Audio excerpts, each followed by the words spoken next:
"What do we have here?" one officer sneers, his voice dripping with mockery as he steps closer to the man. "Another freeloader taking up space?" The homeless man doesn't respond. His weathered face remains still, his eyes fixed on the ground. He clutches an old military jacket tightly around himself. Its faded patches, barely visible beneath layers of dirt and wear. "Hey!"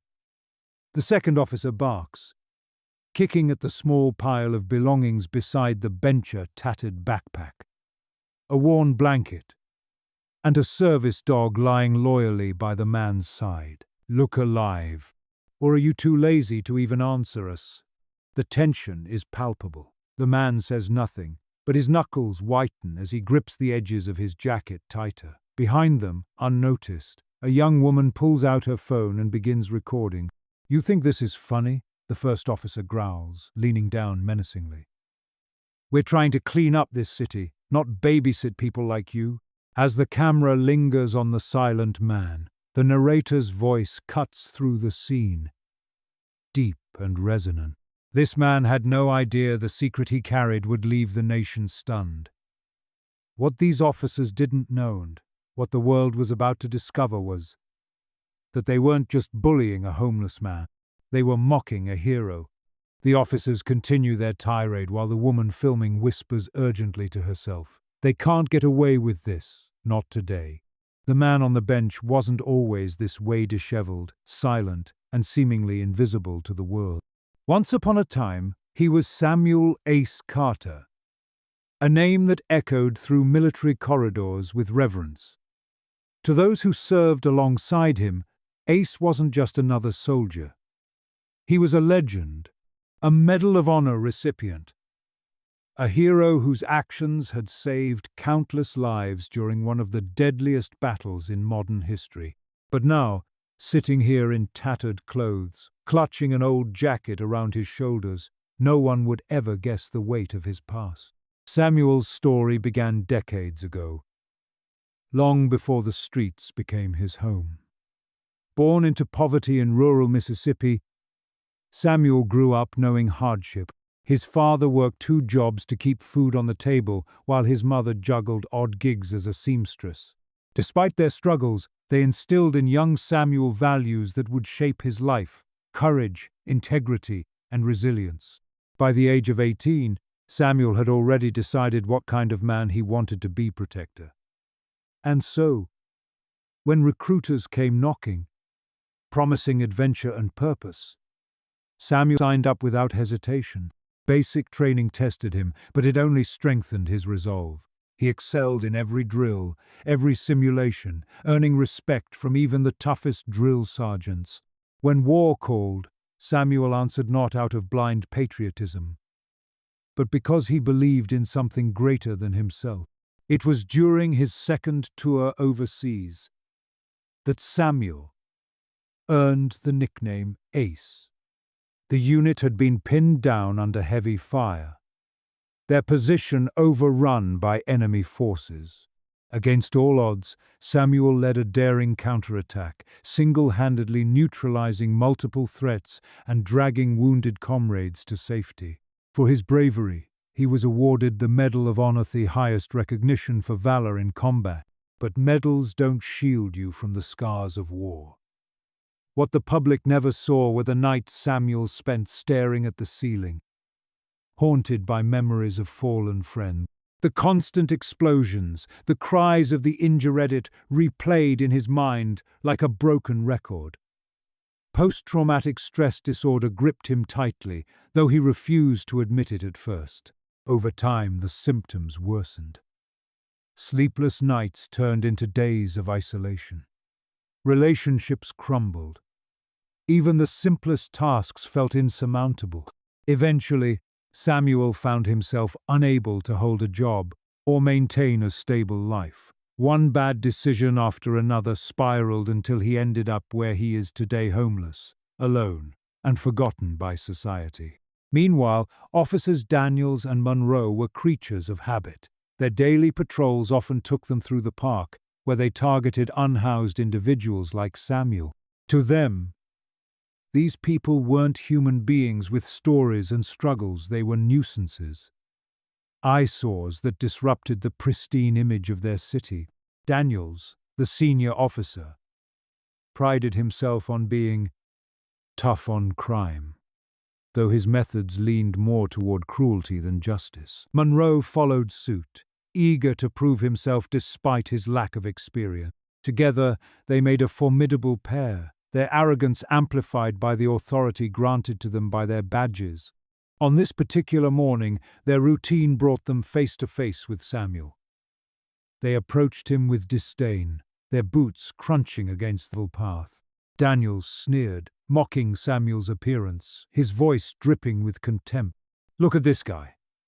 Probably hasn't showered in weeks." Monroe chuckled nervously, unsure how far to push, but unwilling to appear weak in front of his superior. Samuel didn't respond. Years of survival on the streets had taught him that silence was often the safest option. Instead, he focused on the service dog lying loyally beside him. Max, a German shepherd mixed with intelligent brown eyes, was more than just a companion. He was Samuel's lifeline. Trained to detect anxiety attacks and provide comfort, Max was a gift from a veterans' charity program. To Samuel, Max represented the last shred of dignity he clung to. Yet, even Max couldn't escape the officer's scorn. Daniels kicked at Samuel's belongings scattered near the bencher-worn backpack, a few blankets, and a faded photo tucked inside a plastic sleeve. "This junk makes the place look like a dump," Daniels muttered, nudging the items with his boot. Samuel's jaw tightened, but still, he said nothing. Max growled softly, sensing his owner's distress. Monroe stepped forward, his hand hovering near his baton. "Control your mutt, or we'll do it for you."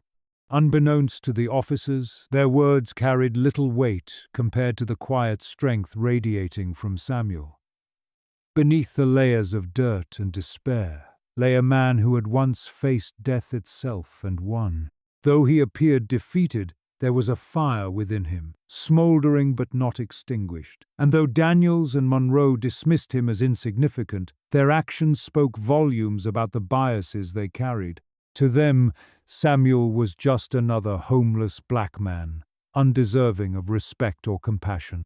As the confrontation unfolded, a woman named Claire lingered nearby, her phone raised discreetly. She recognized something in Samuel's demeanor, a quiet dignity that stood in stark contrast to the officer's cruelty. Something about the scene unsettled her, prompting her to start recording. Little did she know, her footage would soon expose truths that would shake the nation to its core. And so, the stage was set. Two worlds collided in that parcone defined by power and prejudice. The other, by resilience and sacrifice.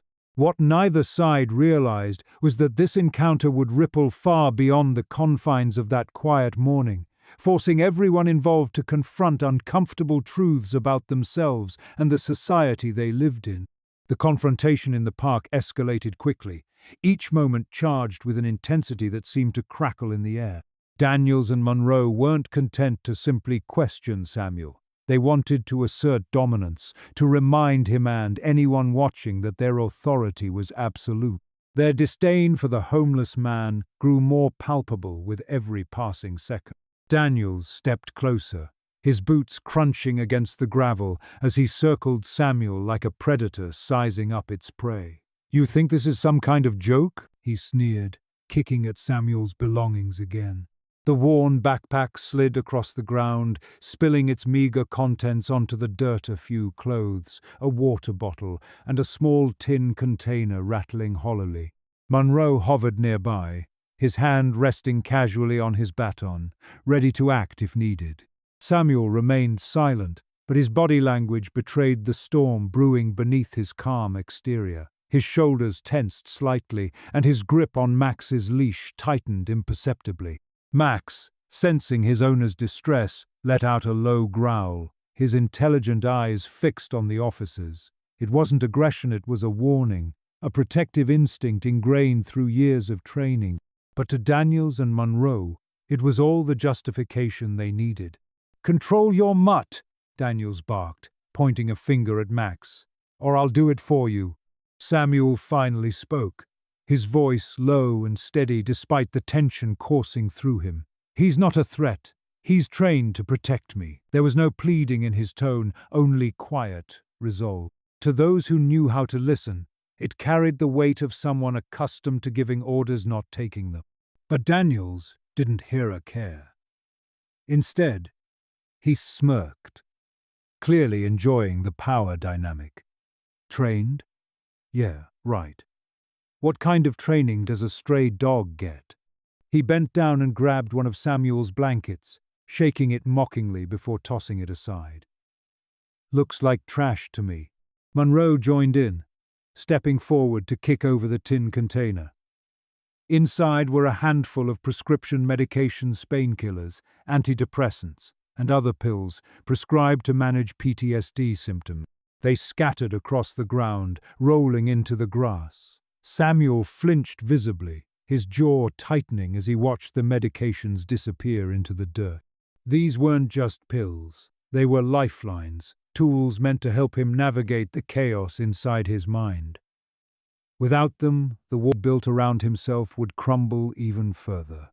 "You're making a mess," Samuel said quietly, his voice carrying a note of warning.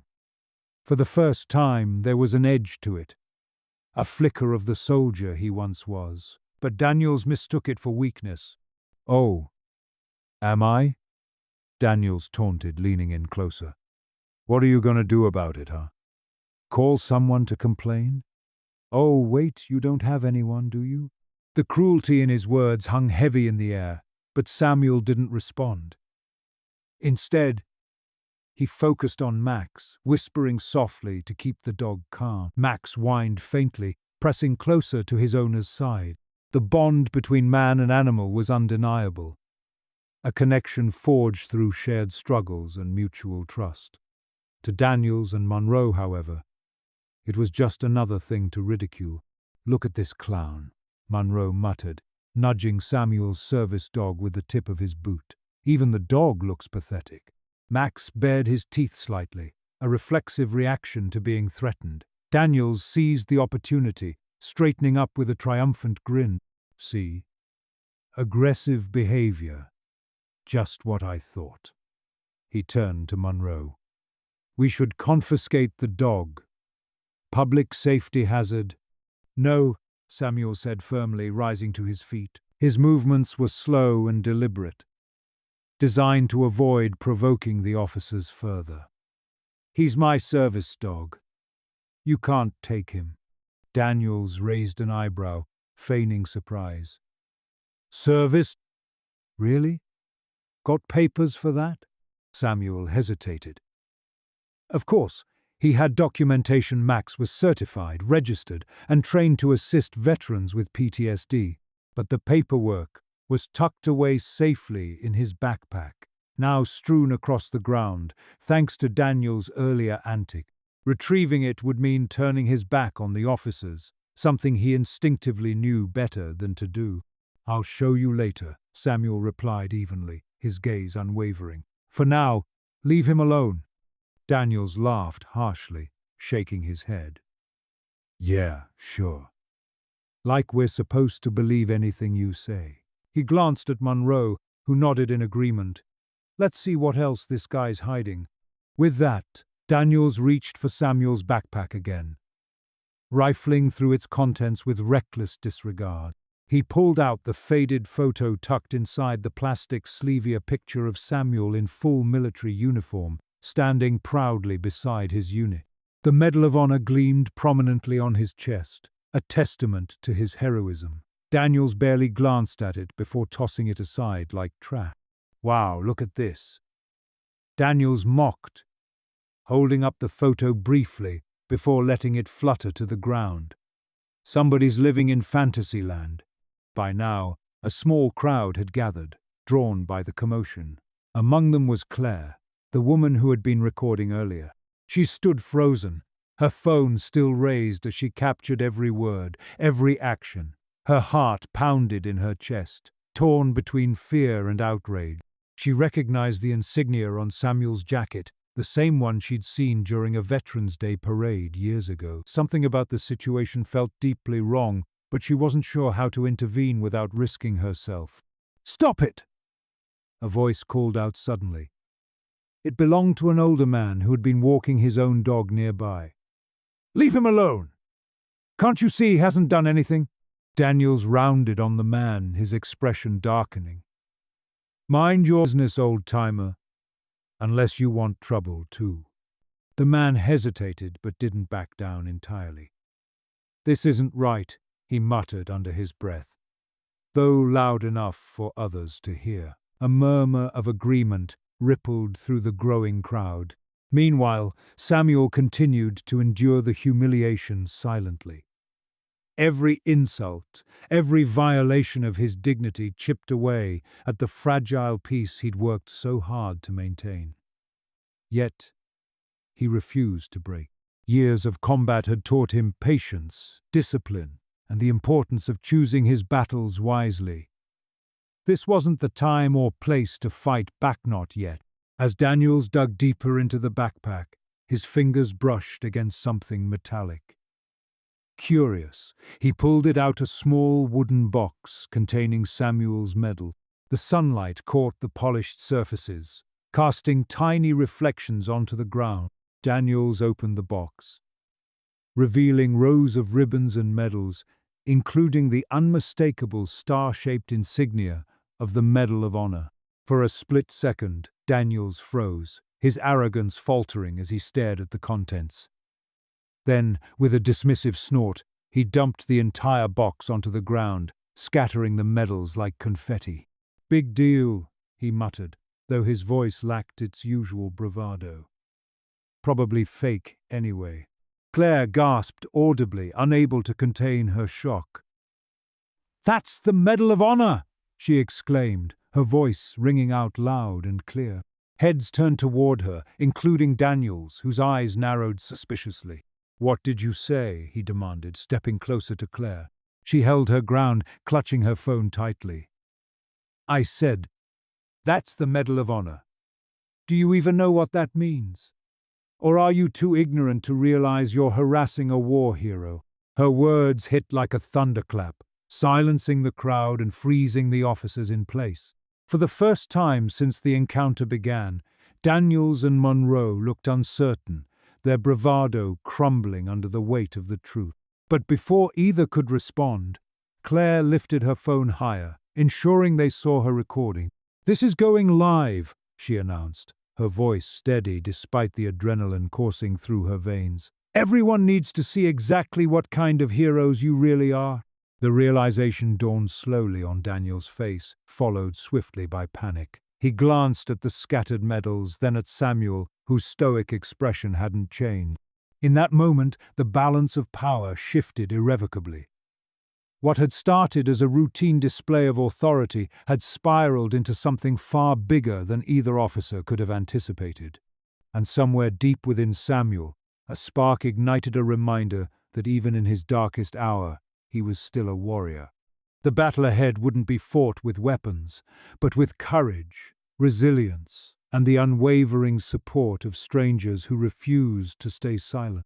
The realization dawned slowly on Daniel's face, followed swiftly by panic. He bent down to pick up one of the medals, examining it closely, as if searching for some flaw or forgery. But there was none. The craftsmanship, the engravings, the insignia of it was authentic. This wasn't just a random piece of memorabilia. It was a symbol of unparalleled sacrifice and courage. Samuel finally spoke, his voice low and steady despite the storm raging around him. "You wanted proof," he said, his gaze locking onto Daniel's. "There it is. I didn't steal anything. I earned every single one of those." Daniels straightened up, his face pale and his hands trembling slightly. For the first time, he seemed unsure of how to proceed. The power dynamic had shifted irrevocably. What had started as a routine display of authority had spiraled into something far bigger than either officer could have anticipated.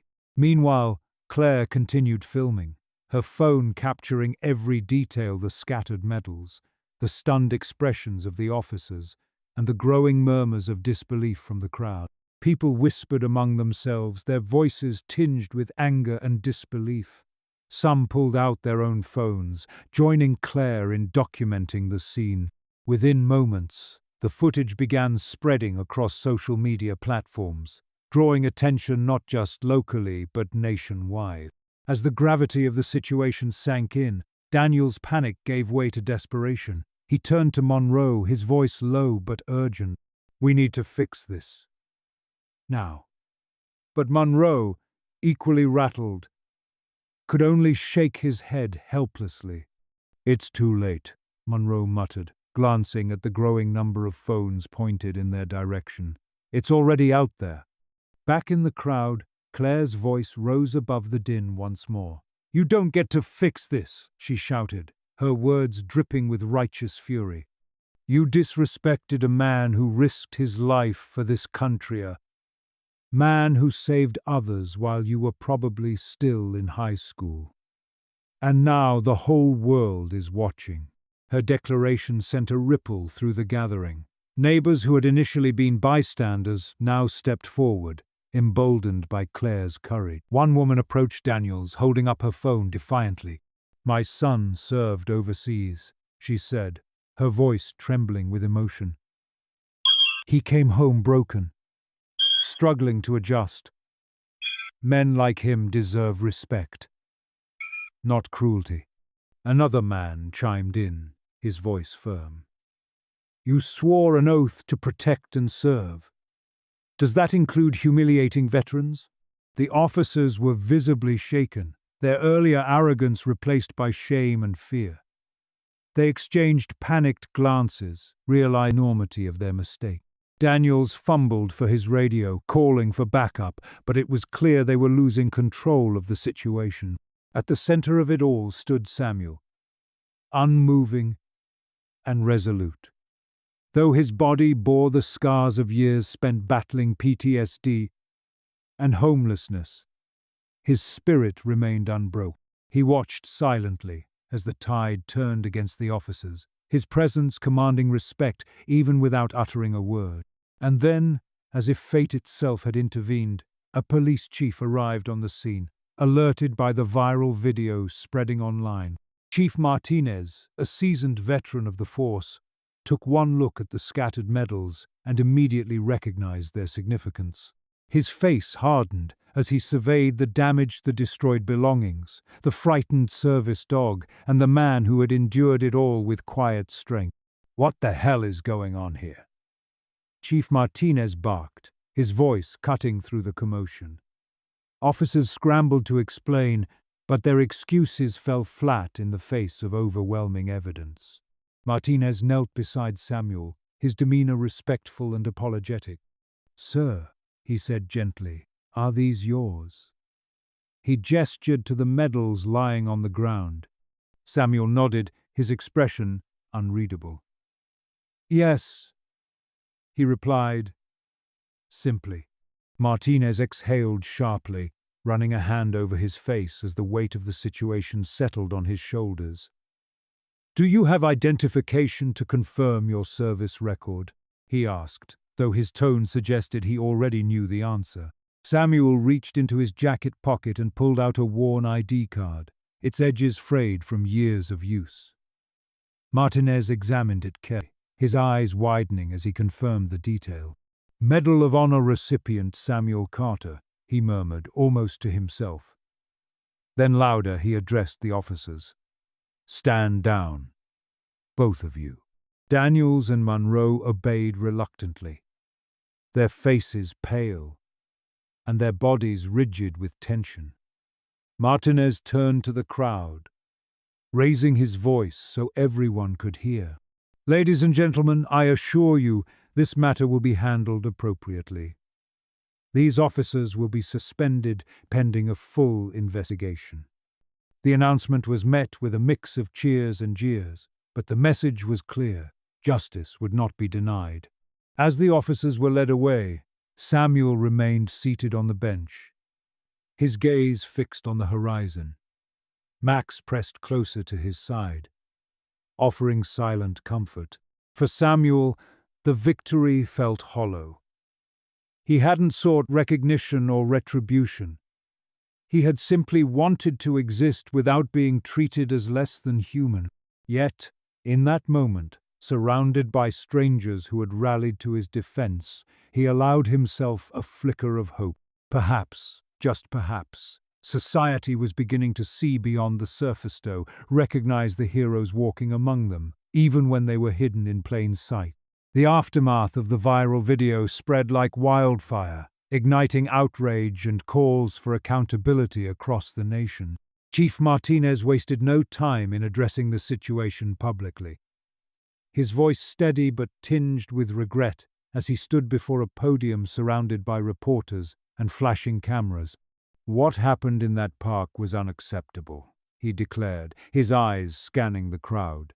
"These officers violated not only departmental policies, but also the trust placed in them by the community. They will be held accountable." Daniels and Monroe were immediately suspended without pay, their badges confiscated pending an internal investigation. For Samuel, the sudden attention felt overwhelming. He had never sought recognition or sympathy. All he wanted was to exist quietly, away from judgment and cruelty. Yet now, his face was plastered across news outlets, his name whispered in households nationwide. The irony wasn't lost on him. Only when society saw him through the lens of heroism did they acknowledge his humanity. Behind closed doors, Chief Martinez met with Samuel personally, his demeanor respectful and apologetic. "Mr. Carter," he began, his voice heavy with sincerity, "I can't begin to imagine what you've endured, both today and throughout your life. But I want you to know this. We're here to make things right." Samuel listened silently, his expression unreadable. It wasn't anger that filled him, it was exhaustion. Years of fighting battles, both literal and figurative, had left him weary. Still, he nodded slightly, accepting the chief's words not because he trusted them completely, but because he understood the importance of moving forward. As part of the department's efforts to rectify the injustice, Samuel's story became public knowledge. News outlets dug into his past, uncovering the details of his military service, the harrowing missions, the lives he saved, the sacrifices he made. They also revealed the struggles he faced after returning home, the PTSD that haunted him, the jobs he lost due to uncontrollable anxiety, the relationships that crumbled under the weight of his trauma. Piece by piece, the puzzle of Samuel Ace Carter came together, painting a portrait of resilience amid adversity. The community rallied around Samuel in ways he hadn't anticipated. Strangers reached out, offering support in the form of donations, letters, and even job offers. A local veterans charity launched a fundraiser to help Samuel get back on his feet, raising tens of thousands of dollars within days. The outpouring of kindness was overwhelming, though Samuel remained cautious. He had learned long ago not to rely too heavily on others, especially when promises often went unfulfilled. Claire, whose footage had sparked the national conversation, became a key figure in Samuel's journey. She visited him regularly, bringing updates about the investigation and ensuring he had access to resources. Her presence offered a sense of stability, a reminder that not everyone turned a blind eye to suffering. One afternoon, as they sat together in a quiet corner of the park where everything had unfolded, Claire spoke softly. "You don't have to do this alone," she said, her voice gentle but firm. "People care about you, Samuel. Let us help." Samuel looked at her, his dark eyes reflecting years of pain and perseverance. "I've spent so much time thinking I didn't deserve help," he admitted, his voice barely above a whisper. "That maybe I brought this on myself somehow." Claire shook her head emphatically. "None of this is your fault. You're a hero, Samuel. And heroes deserve respect. not ridicule. Her words struck a chord deep within him. Slowly, hesitantly, Samuel began to accept the help being offered. With assistance from the VA, he secured housing a modest apartment in a quiet neighborhood and started receiving counseling tailored to his PTSD. For the first time in years, he had a roof over his head and a bed to sleep in. Max, ever loyal, adjusted quickly to their new surroundings, his tail wagging happily as he explored every corner of the space. Meanwhile, the internal investigation into Daniels and Monroe uncovered a pattern of misconduct stretching back years. Reports surfaced of similar incidents involving unhoused individuals, minorities, and other marginalized groups. Their actions weren't isolated. They were symptomatic of systemic biases embedded within the department. Chief Martinez vowed to address these issues head-on, implementing mandatory training programs focused on de-escalation techniques, cultural sensitivity, and mental health awareness. Public pressure mounted, leading to criminal charges against Daniels and Monroe. Both officers were charged with hate crimes, abuse of power, and excessive force. Their trial became a media spectacle, drawing comparisons to other high-profile cases of police brutality.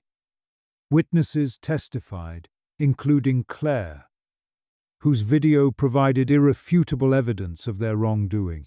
Samuel himself took the stand, his testimony calm but powerful. "They treated me like I was nothing," he said, his voice steady despite the emotions swirling beneath the surface. "Like my life, my service, my dignity meant less than the dirt on their boots. But I'm still standing, and I won't let them erase who I am or who I fought to protect." His words resonated deeply, not just with those in the courtroom but with millions watching from home. By the end of the trial, Daniels and Monroe found guilty on all counts. In addition to losing their jobs permanently, they faced prison sentences and hefty fines. Justice, though delayed, had finally been served. Back in Samuel's life, the changes continued. Community members organized events to honor his service, inviting him to speak at schools, veteran organizations, and civic gatherings. At first, Samuel hesitated, unsure if he could articulate the complexities of his experiences. But as he stood before audiences sharing stories of camaraderie, sacrifice, and survival, he realized the impact his words had. Young people listened intently, inspired by his resilience. Veterans approached him afterward, thanking him for giving voice to their own struggle. One evening, Samuel attended a small gathering hosted by the veterans' charity that had supported him. The room buzzed with laughter and conversation, a stark contrast to the isolation he had known for so long. As he mingled with fellow veterans, swapping stories and shaking hands, Samuel felt a sense of belonging he hadn't experienced in years. These men and women understood him not because they had read about him in the news, but because they had walked similar paths.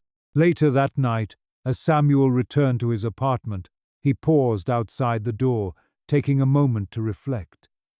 Inside, Max waited patiently, his tail thumping against the floor in anticipation. Samuel smiled faintly, unlocking the door and stepping inside. The space was simple but warm, a far cry from the cold benches and alleys he had called home for so long.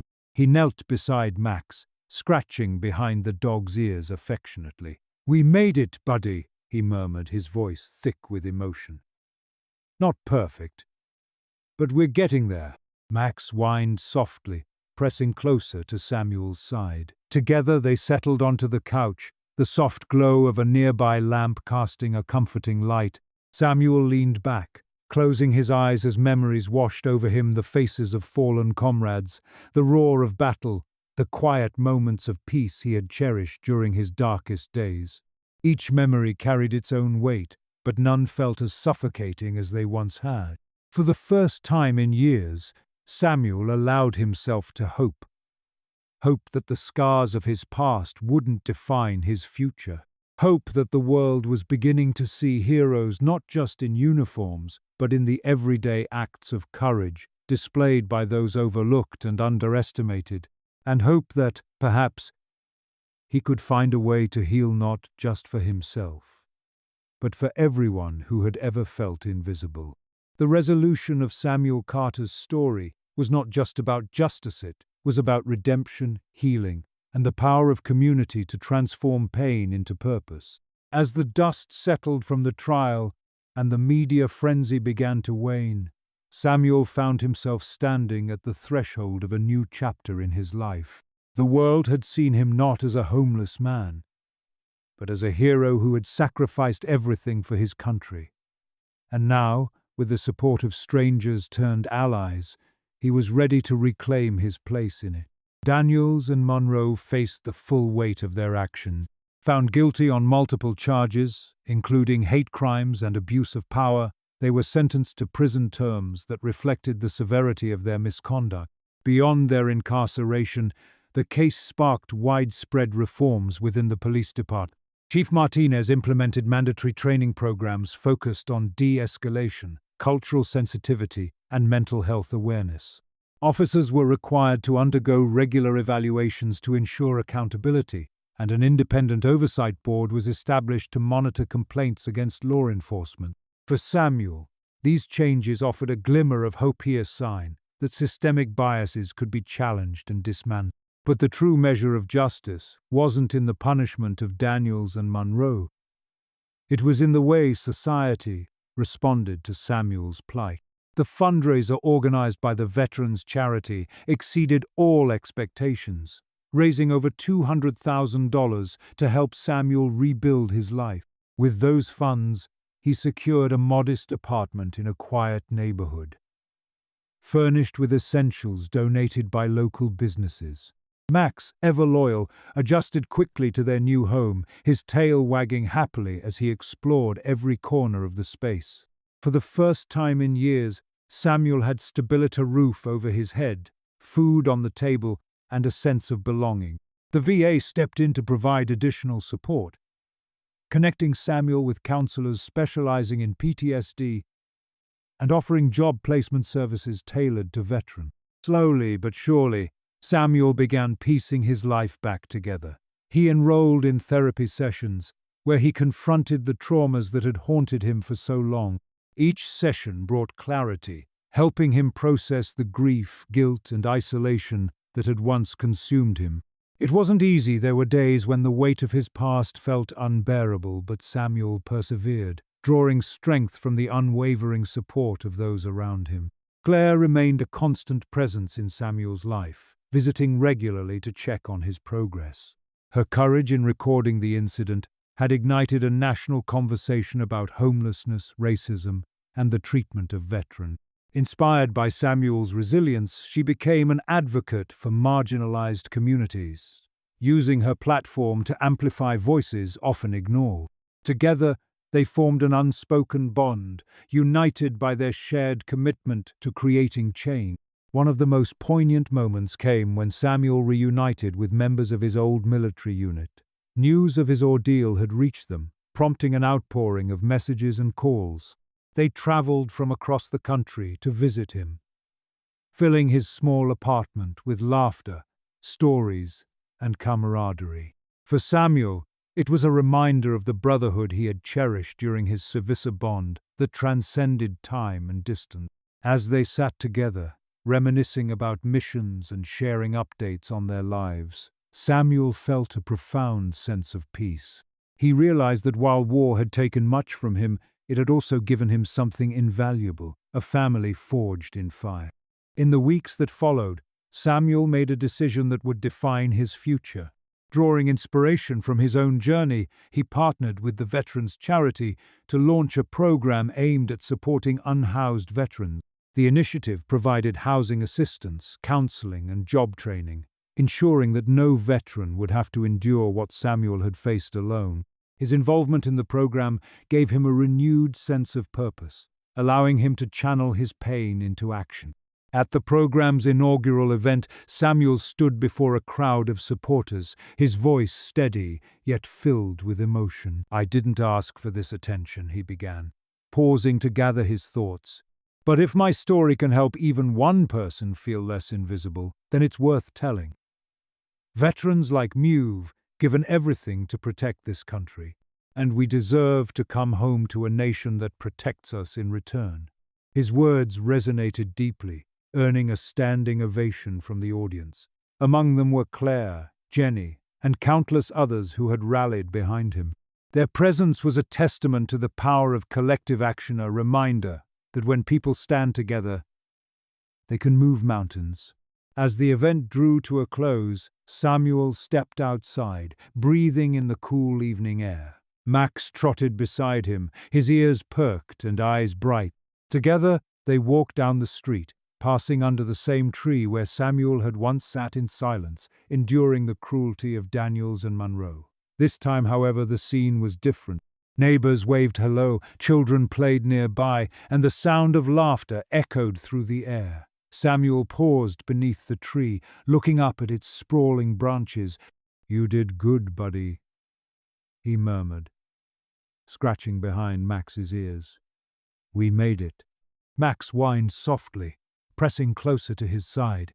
In that moment, Samuel understood that heroes aren't defined by medals or accolades, they're defined by the strength to rise after falling. The courage to fight for what's right, and the ability to inspire others along the way. Though his journey had been marked by hardship, it had also been illuminated by moments of grace and humanity. And so, as the sun dipped below the horizon, casting a golden glow over the neighborhood, Samuel took a deep breath. The road ahead wouldn't be easy. He knew that better than anyone, but he was no longer walking it alone. Heroes walk among Yusufin, those society overlooks. And sometimes, all it takes is one act of kindness, one voice speaking out, to remind us of the extraordinary potential within us all. Thank you for joining us on this powerful journey. If this story moved you, please share it with others. Let's continue to shine a light on the unseen heroes in our midst. Don't forget to like, subscribe, and stay tuned for more meaningful stories. Until next time, take care and remember, even the smallest acts of courage can change the world.